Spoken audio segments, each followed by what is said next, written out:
Silakan kakak, mau etalase nomor berapa? Jangan lupa tap-tap layarnya ya, checkoutnya di keranjang kuning. Dijamin kupon diskonnya paling murah. Assalamualaikum warahmatullahi wabarakatuh. Perkenalkan kami dari kelompok 5 HES6A yang beranggotakan Filda Alidia Aji, Jami Usulur, M. Abdul Cayi, Silva Dinda Putri Sadita, dan juga Silmi Hairunisa. Sebelum itu, apakah kalian sudah mengetahui mengenai aplikasi komputer atau Aplikom? Aplikom atau aplikasi komputer merupakan perangkat lunak atau software yang berfungsi melakukan perintah sesuai dengan keinginan.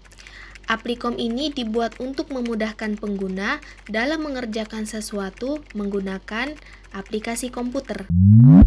Berikut merupakan beberapa aplikasi yang sering kita gunakan, di antaranya yaitu ada Word, PowerPoint, Google Slide, Spreadsheet, Google Dokumen, dan masih banyak lagi. Untuk pengetahuan lebih lanjut, mari kita simak video setelah ini. Di sini saya akan sedikit menjelaskan mengenai aplikasi yang kita gunakan, yaitu aplikasi TikTok. Pada dasarnya, aplikasi TikTok sendiri merupakan aplikasi hiburan yang kini merambat di dunia e-commerce. TikTok Shop sendiri menawarkan fitur TikTok Live yang dimana menjualkan barangnya secara real atau secara langsung, yang dimana konsumennya dapat membeli barang tersebut melalui keranjang kuning.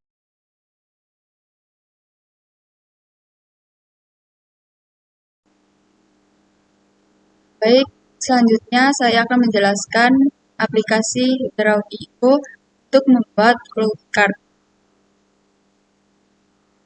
Di sini, flowcard sendiri berfungsi untuk membuat atau menyusun alur pada komunikasi aplikasi yang digunakan pada kelompok kami.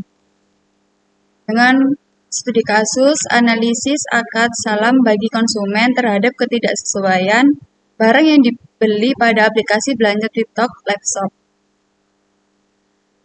Di sini lembar kerja yang telah dibuat pada kelompok kami.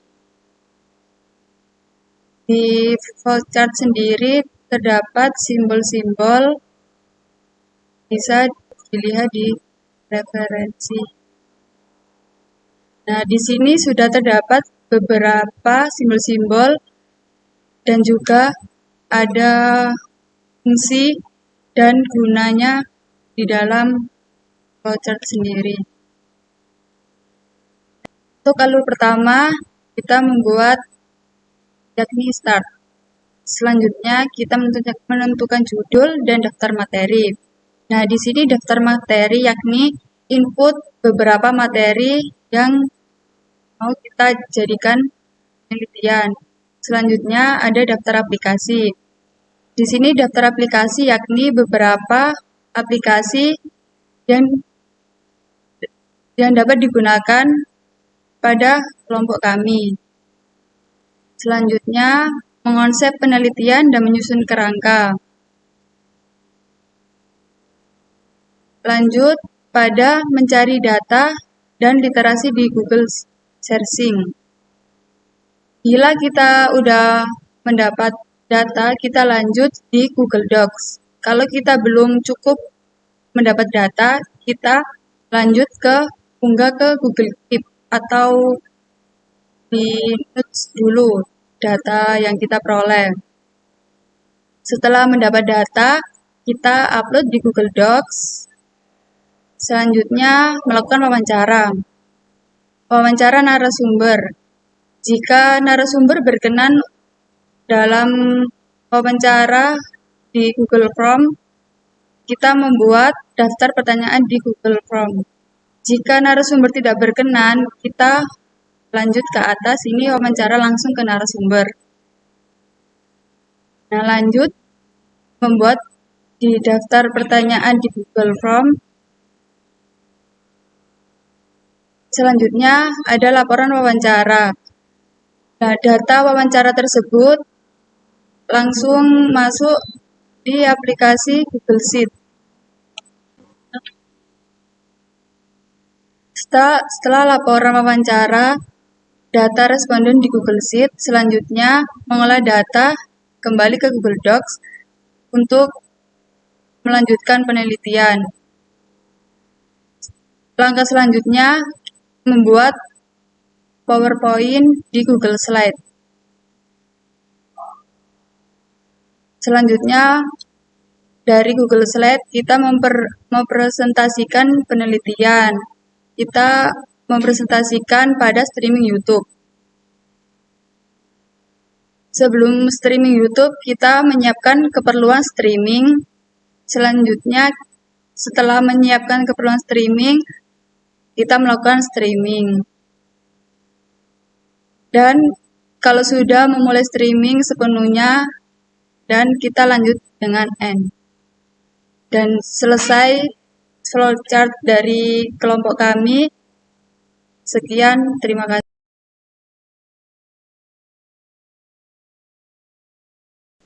Baik, selanjutnya saya akan menjelaskan aplikasi komputer yaitu Google Form.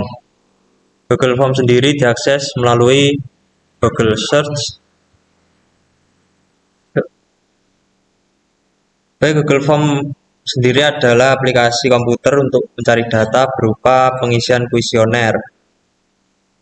Baik, berikutnya langkah-langkah membuat Google Form. Yang pertama, klik formulir kosong. Baik, yang pertama kita memasukkan judul terlebih dahulu apa yang akan kita survei. Misal survei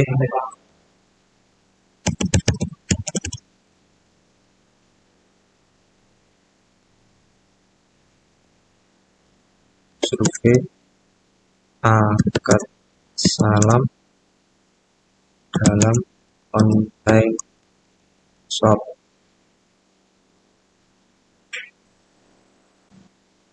Baik, yang pertama kita menanyakan nama.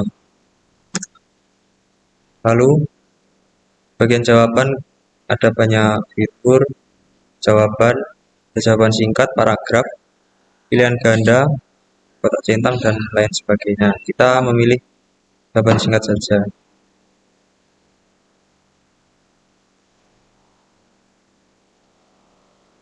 Lalu kita tambahkan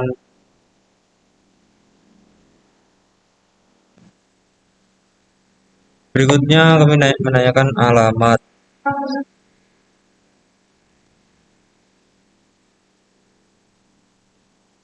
Kita pilih jawaban singkat. Jangan lupa wajib diisi. Baik, sekiranya semua pertanyaan sudah selesai ditulis, kita masukkan judul di sini. Jika semuanya sudah selesai, kita kirimkan. Lalu kita salin link.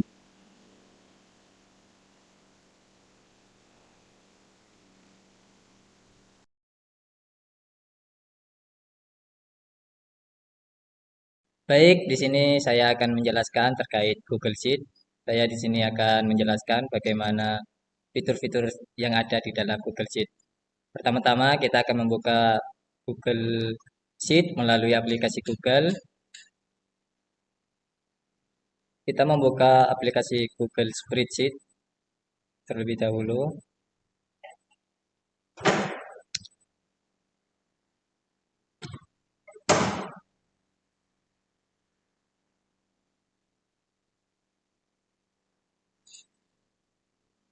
Baik, langkah pertama kita akan membuat Google Spreadsheet terlebih dahulu, yakni di folder kosong.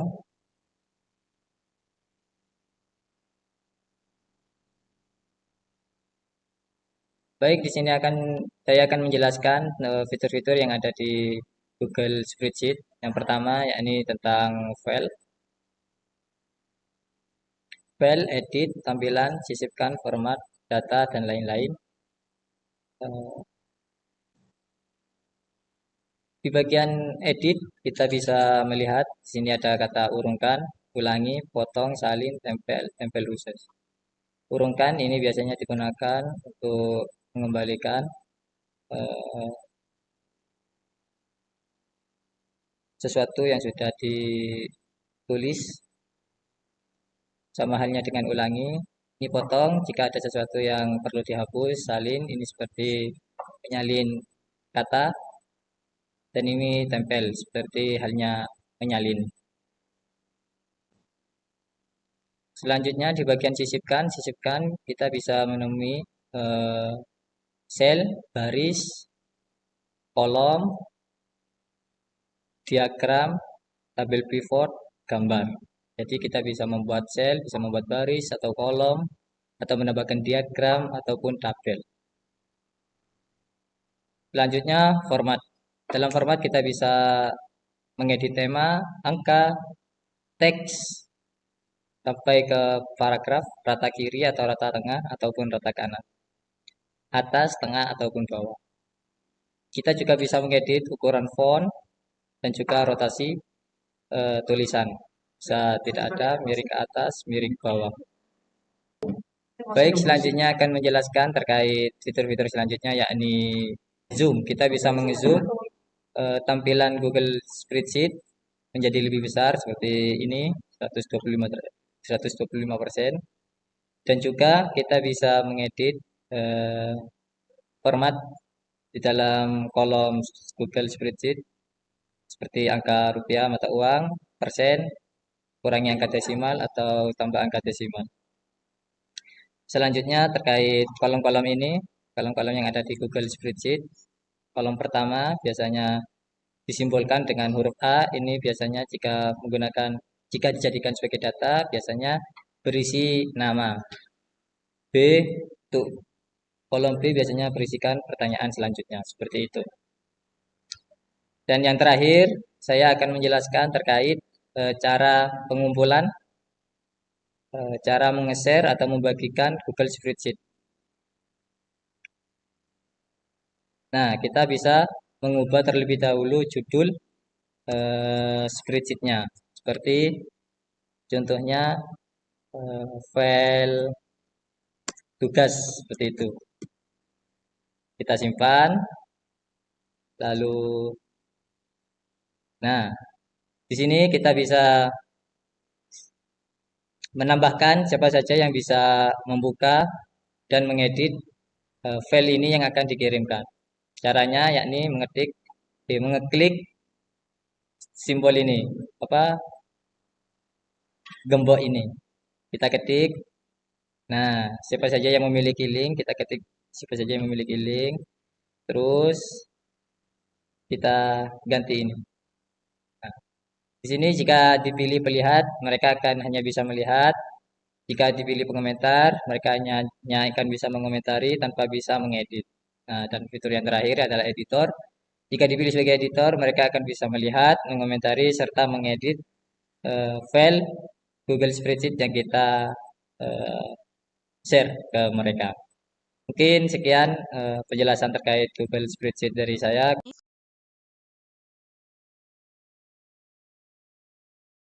Selanjutnya saya akan menjelaskan aplikasi komputer tentang Google Docs. Google Docs sendiri yakni pengolah kata yang berbasis website yang bisa diakses secara online. Tujuan Google Docs sendiri yakni menyusun dan mengedit teks. Baik, kita ke Google Search untuk mencari Google Docs.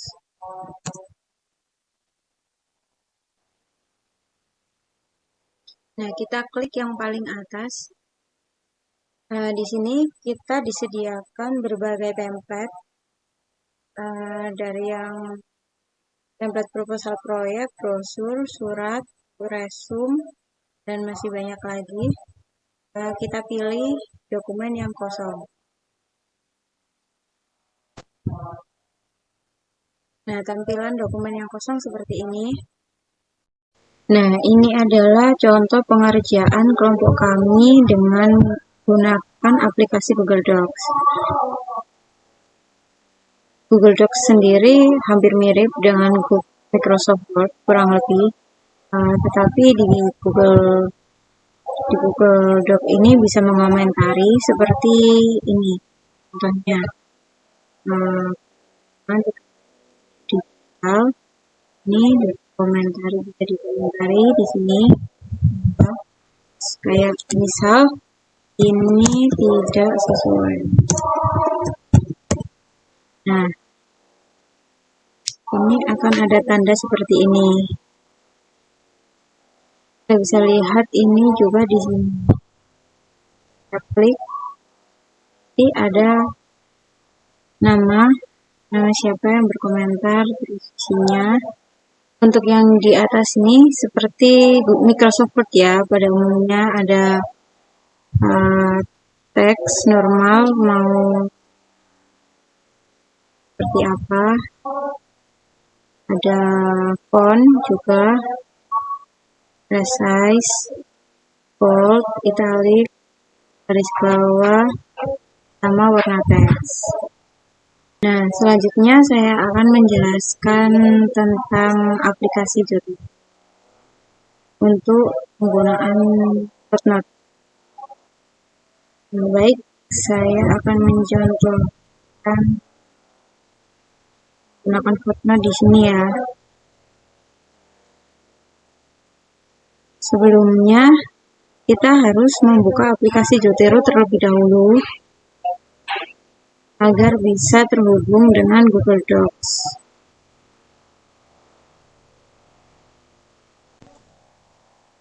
Nah, contohnya jika sudah kita masukkan jurnal di Jotero, kita bisa langsung ke Google Docs untuk menambahkan catatan kaki. Klik. Nah, nanti akan muncul seperti ini. Kita isi nama. Nah, jika sudah, maka tampilannya seperti ini. Lalu mengganti fontnya.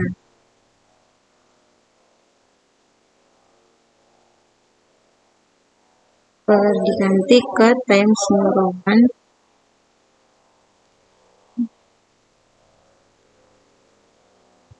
Nah, ini sudah otomatis ada. Kita bisa juga membuat daftar pustaka dengan mudah.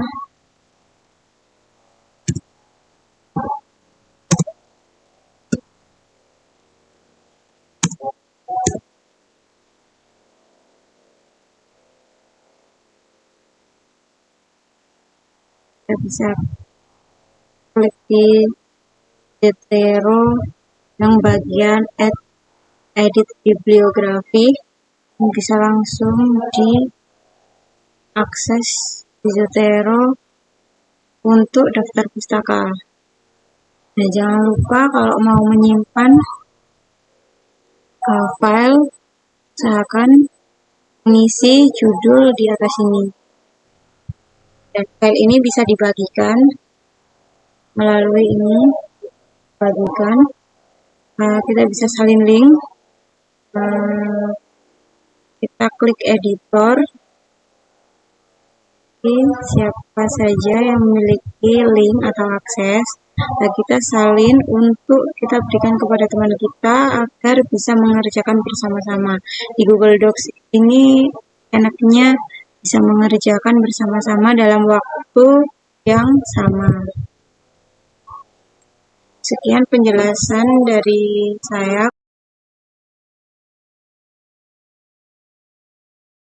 Baik, untuk yang selanjutnya yaitu mengenai aplikasi Google Slide.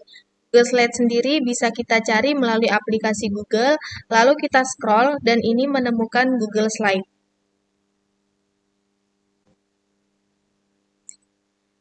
Nah, tampilan dari Google Slide sendiri seperti ini. Google Slide memiliki banyak template-template yang dapat digunakan. Pada umumnya, Google Slide sendiri ini digunakan untuk presentasi online. Baik, di sini saya akan sedikit mencontohkan cara pembuatan presentasi online melalui Google Slide. Yang pertama, bisa kita pencet presentasi kosong.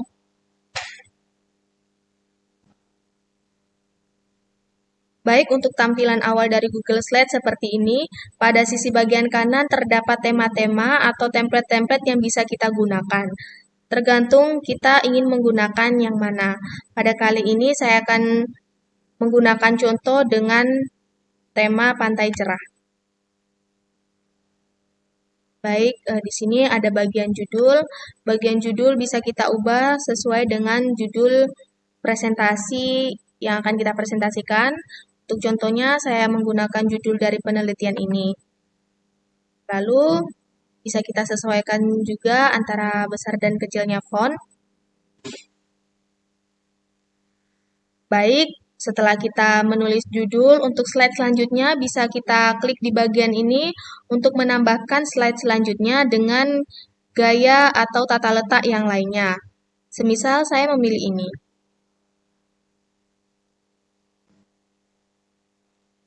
Nah, hal tersebut bisa disesuaikan dengan keinginan kita, bisa dibesarkan, lalu diperkecilkan, atau mengganti warnanya juga bisa. Yang paling penting yaitu mengenai judul. Untuk judul di sini bisa mengikuti judul dari slide pertama kita, atau kita bisa menggantinya dengan nama file lain, semisal Applicom.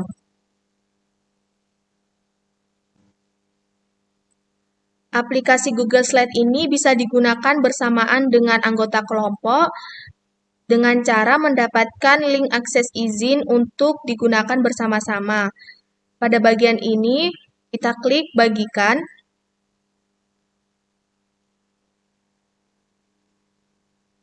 Lalu, kita klik akses umum.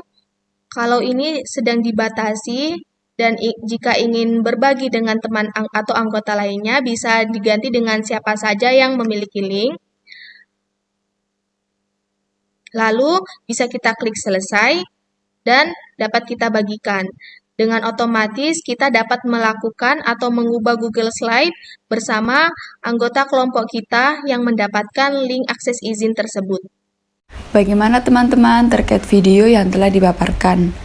Ternyata aplikasi komputer memiliki banyak fitur dan kegunaan yang dapat kita gunakan. Sedikit memberikan kesimpulan bahwasannya dalam perkembangan teknologi yang pesat ini, aplikasi komputer memiliki segudang manfaat. Dari beberapa fitur aplikasi komputer, ternyata kita dapat mengkolaborasikannya antar aplikasi agar dapat meningkatkan kreativitas, produktivitas, memudahkan pekerjaan, terutama dalam pemanfaatannya di bidang penelitian ilmiah. Manfaatkan aplikasi komputer dengan sebaik mungkin agar bisa menyelesaikan suatu pekerjaan. Sekian penjelasan dari kelompok kami. Semoga apa yang kami sampaikan bermanfaat untuk semuanya. Kelompok 5 mendunia bersama Applicom. Terima kasih sudah menonton video ini. Terima kasih semua.